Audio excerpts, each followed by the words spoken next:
ತಾಲೂಕು ದಂಡಾಧಿಕಾರಿ ರುಕಿಯಾ ಬೇಗಂ ವಿರುದ್ಧ ಮಾಡಿರುವ ಆರೋಪಕ್ಕೆ ದಲಿತ ಸಂಘರ್ಷ ಸಮಿತಿ ತೀವ್ರ ಖಂಡನೆ. ಹೌದು, ಕಳೆದ 2 ದಿನಗಳ ಹಿಂದೆ ತಹಸೀಲ್ದಾರ್ ರುಕಿಯಾ ಬೇಗಂ ಗ್ರಾಮ ಆಡಳಿತ ಅಧಿಕಾರಿಗೆ ಅಶ್ಲೀಲ ಪದಗಳಿಂದ ನಿಂದನೆ ಮಾಡಿದ್ದಾರೆ ಎಂದು ಆರೋಪಿಸಿ ರಾಜ್ಯ ಗ್ರಾಮ ಆಡಳಿತ ಅಧಿಕಾರಿಗಳ ಸಂಘದ ಅಧ್ಯಕ್ಷರಾದ ಯೋಗೇಶ್ ನಾಯಕ್ ಹಾಗೂ ಗ್ರಾಮ ಆಡಳಿತ ಅಧಿಕಾರಿಗಳ ಸಮ್ಮುಖದಲ್ಲಿ ಮಂಗಳವಾರ ಸಾಲಿಗ್ರಾಮ ತಾಲೂಕು ಕಚೇರಿ ಬಳಿ ಕಪ್ಪು ಬಟ್ಟೆಯನ್ನು ಧರಿಸಿ ಬೃಹತ್ ಪ್ರತಿಭಟನೆ ಮಾಡುವುದಾಗಿ ಹೇಳಿಕೆಯನ್ನು ನೀಡಿದ್ದಾರೆ. ಈ ವಿಚಾರ ಸಾರ್ವಜನಿಕರಲ್ಲಿ ಭಾರೀ ಕುತೂಹಲವನ್ನು ಕೆರಳಿಸಿದೆ.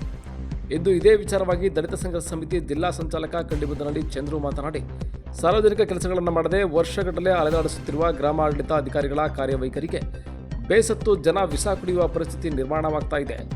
ಇಂತಹ ಸಂದರ್ಭದಲ್ಲಿ ತಹಸೀಲ್ದಾರ್ ರುಕಿಯಾ ಬೇಗಂ ಅವರು ರೈತರ ಕೆಲಸಗಳನ್ನು ಮಾಡುವಲ್ಲಿ ಜನರ ಮನಸ್ಸನ್ನು ಗೆದ್ದಿದ್ದಾರೆ. ಇಂಥವರ ವಿರುದ್ಧ ಆಪಾದನೆ ಸರಿಯಲ್ಲ ಎಂದು ಖಂಡನೆಯನ್ನು ವ್ಯಕ್ತಪಡಿಸಿದರು.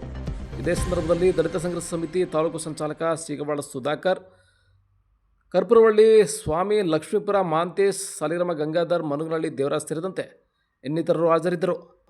ಇವತ್ತು ಪತ್ರಿಕಾಗೋಷ್ಠಿಯನ್ನು ಕರೆದಿರೋ ಉದ್ದೇಶ ಏನಂತ ಅಂದರೆ, 19ನೇ ತಾರೀಕು ಮಂಗಳವಾರ ವಿಎಗಳ ಸಂಘದ ವತಿಯಿಂದ ಅವರ ರಾಜ್ಯ ಅಧ್ಯಕ್ಷರ ನೇತೃತ್ವದಲ್ಲಿ ಸಾಲಿಗ್ರಾಮ ತಾಲೂಕು ತಹಸೀಲ್ದಾರ್ ಅವರ ವಿರುದ್ಧವಾಗಿ ಏನು ಪ್ರತಿಭಟನೆಯನ್ನು ಹಮ್ಮಿಕೊಂಡಿದ್ದಾರೋ ಅದನ್ನು ಪತ್ರಿಕೆ ಮಾಧ್ಯಮದ ಮೂಲಕ ದಲಿತ ಸಂಘರ್ಷ ಸಮಿತಿ ಅಂಬೇಡ್ಕರ್ ವಾದ ತೀವ್ರವಾಗಿ ಖಂಡಿಸೋ ಉದ್ದೇಶ ಏನಂತ ಅಂದರೆ, ಸಾಲಿಗ್ರಾಮದಲ್ಲಿ ತಹಸೀಲ್ದಾರ್ ಆದಂಥ ಮೇಡಮ್ನವರು ತುಂಬ ಅತ್ಯುತ್ತಮವಾದಂಥ ರೈತಪರ ಕೆಲಸಗಳನ್ನು ಮಾಡ್ಕೊಂಬರ್ತಾವ್ರೆ.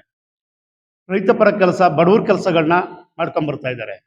ನೀವು ಅಶ್ಲೀಲವಾಗಿ ಪದವನ್ನು ಬಳಸಿ ಟಾರ್ಚರ್ ಕೊಡ್ತಾವ್ರೆ ಅಂತ ಹೇಳಿ ತಹಸೀಲ್ದಾರ್ ಮೇಲೆ ನೀವು ಪತ್ರಿಕೆ ಹೇಳಿಕೆಯನ್ನು ನೀಡಿರ್ತೀರಿ ಮಾನ್ಯ ರಾಜ್ಯಾಧ್ಯಕ್ಷರೇ. ಯಾವ ರೀತಿ ಅವರು ಟಾರ್ಚರ್ ಕೊಡ್ತಾ ಇದ್ದಾರೋ, ಒಬ್ಬ ಮಹಿಳೆಯಾಗಿ ಅಶ್ಲೀಲ ಪದವನ್ನು ಬಳಸಬಹುದಾ ಅದನ್ನಾರು ಅಂತೂ ತಿಳ್ಕೋಬೇಕಲ್ಲ. ಅಶ್ಲೀಲ ಪದ ಏನು ಬಳಸಿದ್ರು ಅಂತವಾ ಅದನ್ನ ಬಹಿರಂಗಪಡಿಸಿ. ಅದನ್ನ ಬಿಟ್ಟು ನೀವು ಪ್ರತಿಭಟನೆಯನ್ನ ಮಾಡ್ತೀವಿ ಅಂತ ಹೇಳಿಕೆಯನ್ನು ಕೊಟ್ಟಿದ್ರಿ. ಆದರೆ ಇವತ್ತು ಮೊನ್ನೆ ಹೋದ ತಿಂಗಳು ಒಬ್ಬ ಚಿಕ್ಕನಹಳ್ಳಿಯಲ್ಲಿ ಒಬ್ಬ ರೈತ ನಾಡ ಕಚೇರಿ ಮುಂದ್ಗಡೆ ಆತ್ಮಹತ್ಯೆ ಮಾಡ್ಕೊಳ್ಳಿಕ್ಕೆ ಪ್ರಯತ್ನ ಪಟ್ರಲ್ಲ, ಯಾರು ತಪ್ಪೋದು? ನಿಮ್ಮ ವಿಎಗಳು ಮಾಡಿರೋ ತಪ್ಪಲ್ವಾ?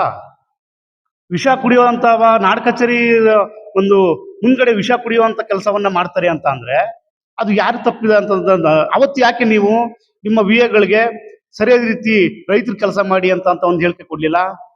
ಯಾಕೆ ನೀವು ಸಾಲಿಗ್ರಾಮದಲ್ಲಿ ಬಂದು ನೀವು ವಿಎಗಳನ್ನ ನೀವು ಒಂದು ಸಭೆ ಕರೆದಿ ಒಬ್ಬ ರೈತ ಆತ್ಮಹತ್ಯೆ ಮಾಡ್ಕೊಂಡವನೇ ಅಂತ ಆತ್ಮಹತ್ಯೆ ಮಾಡ್ಕೊಳ್ಳೋಕೆ ಪ್ರಯತ್ನ ಪಟ್ಟವನೇ ಅಂತಂದ್ರೆ ಅದು ವಿಎ ಮಾಡಿರೋ ತಪ್ಪಾಗಿದೆ, ನಾನು ಹೋಗಿ ಅದನ್ನ ಸರಿಪಡಿಸ್ಬೇಕು, ನಾವೊಂದು ಸಭೆ ಮಾಡಿ ಅಲ್ಲಿ ವಿಎಗಳಿಗೆ ತಿಳುವಳಿಕೆ ಹೇಳಬೇಕು ಅಂತ ಯಾಕೆ ಮಾಡಿಲ್ಲ? ಮಾಡ್ಬೇಕಾಗಿತ್ತಲ್ಲ ನೀವು. ಆಯ್ತು, ಈಗ ಸಾರ್ವಜನಿಕರ ಕೆಲಸ ಒತ್ತಾಟ ಇದ್ದಂತ ಸಂದರ್ಭದಲ್ಲಿ ಹೇಳ್ತಾರೆ, ಮೇಲಧಿಕಾರಿಗಳ ಒತ್ತಡದ ಇದ್ದಂತ ಸಂದರ್ಭದಲ್ಲಿ ತಹಸೀಲ್ದಾರ್ ಒಂಚೂರು ಗದರ್ಸ್ ಹೇಳ್ತಾರೆ, ಹೋಗಿ ಕೆಲಸ ಮಾಡ್ರಿ, ರೈತರ ಕೆಲಸ ಮಾಡ್ರಿ ಅಂತ ಹೇಳ್ತಾರೆ. ಹಾಗಾದ್ರೆ ಏನು ಹೇಳದೆ ಸುಮ್ಮನೆ ಒಬ್ಬ ತಹಸೀಲ್ದಾರ್ ಆಗಿ ಏನು ಹೇಳ್ದಾನೆ ಕೂತ್ಕೊಂಡು ಸುಮ್ಮನೆ ಚೇಂಬರ್ ಅಲ್ಲಿ ಕೂತಿದ್ವು ಅಲ್ಲಿ ಸರ್ಕಾರ ನೇಮಿಸಿರೋದು? ತಹಸೀಲ್ದಾರ್ ಹೇಳ್ಬೇಕಲ್ಲ, ಸಂಬಂಧಪಟ್ಟಂತ ಕೆಲಸ ಮಾಡ್ರಪ್ಪ ಅಂತ ಹೇಳ್ಬೇಕಲ್ಲ. ಅದಕ್ಕೆ ನೀವು ಗದರಿಸಿ ಮಾತಾಡ್ತಾರೆ ಅನ್ನೋ ಒಂದು ಇಟ್ಕೊಂಡು ನೀವು ಉದ್ದೇಶಪೂರ್ವಕವಾಗಿ ತಹಸೀಲ್ದಾರ್ನ ನೀವು ಪ್ರತಿಭಟನೆ ಮಾಡಿ ರಾಜೀನಾಮೆ ಕೇಳ್ತೀರಿ ಅಂತಂದ್ರೆ, ಇವತ್ತು ಸಾಲಿಗ್ರಾಮ ತಾಲೂಕು ಸಂಬಂಧಪಟ್ಟ ಹಾಗೆ ಎಷ್ಟು ಜನ ವಿಎಗಳು ಸಸ್ಪೆಂಡ್ ಅಲ್ಲಿ ಇಟ್ಟಂತ ವಿಎಗಳು ಬಂದಿದಾರೋ ನಿಮಗೆ ಮಾಹಿತಿ ಇಲ್ವಾ?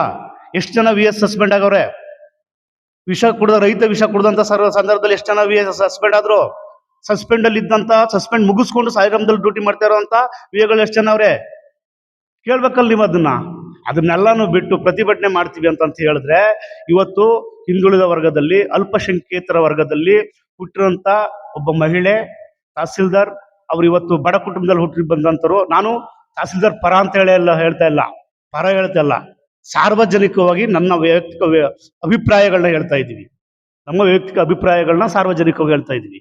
ಅದನ್ನ ಬಿಟ್ಟು ನೀವು ಪ್ರತಿಭಟನೆಯನ್ನೇ ಮಾಡ್ತೀವಿ ಅಂತ ನಿಂತ್ರೆ ರೈತ, ದಲಿತ, ಇತರೆ ಅಲ್ಪಸಂಖ್ಯಾತ ಮತ್ತು ಎಲ್ಲಾ ಪ್ರಗತಿಪರ ಸಂಘಟನೆಗಳನ್ನು ಒಗ್ಗೂಡಿಸಿ ನಾವು ಕೂಡ ಪ್ರತಿಭಟನೆಯನ್ನ ಮಾಡ್ಬೇಕಾಗ್ತದೆ. ದಯಮಾಡಿ ಇದನ್ನ ನಿಮ್ಮ ವಿಎಗಳು ಮಾಡಿರುವಂತ ತಪ್ಪನ್ನ ಹಲವಾರು ನಮ್ಮ ಹಿರಿಯರು ಕೂಡ ಹೇಳವ್ರೆ, ಹಲವಾರು ತಪ್ಪುಗಳಿದೆ, ಅದನ್ನ ತಿದ್ಕೊಂಡು ಕೆಲಸ ಮಾಡ್ಕೊಂಡು ಹೋಗಿ ಅಂತ ಒಂದು ಮಾರ್ಗದರ್ಶನ ಕೊಡಿ ಮಾನ್ಯ ಅಧ್ಯಕ್ಷ ಅಂತ ಹೇಳ್ತಾ ತಮ್ಮಲ್ಲಿ ಮಾತಾಡ್ಕೋ ಎಲ್ರಿಗೂ ನಮಸ್ಕಾರವನ್ನ. ಏನು ಇವತ್ತು ಸಾಲಿಗ್ರಾಮ ದಂಡಾಧಿಕಾರಿಗಳ ವಿರುದ್ಧ ಏನು ಪ್ರತಿಭಟನೆ ಹಮ್ಮಿಕೊಂಡಿದ್ದಾರೆ ಅದು ತಪ್ಪು. ದಂಡಾಧಿಕಾರಿಗಳು ಅವಾಚ್ಯ ಶಬ್ದಗಳಿಂದ ಮಾತಾಡೋಕ್ಕಾಗಲ್ಲ. ಆದರೆ ಅಪವಾದ ಹೊರಿಸಿ ತಪ್ಪು ಕಲ್ಪನೆಯಿಂದ ಅವ್ರ ವಿರುದ್ಧ ಪ್ರತಿಭಟನೆ ಮಾಡೋಕ್ಕೆ ಹೊರಟಿದ್ದೀವಿ. ಅದರಿಂದ ನಾವು ನಮ್ಮ ಸಂಘಟನೆಯಿಂದ ಮತ್ತು ಪ್ರಗತಿಪರ ಸಂಘಟನೆಗಳಿಂದ ನಾವು ಸಹ ನಿಮ್ಮ ವಿರುದ್ಧ ಪ್ರತಿಭಟನೆಯನ್ನು ಹಮ್ಮಿಕೋಬೇಕಾಗುತ್ತೆ. ಇದನ್ನು ವಾಪಸ್ ಪಡೀರಿ ಅಂತ ಹೇಳೋಕ್ಕೆ ಇಷ್ಟಪಡ್ತೀನಿ.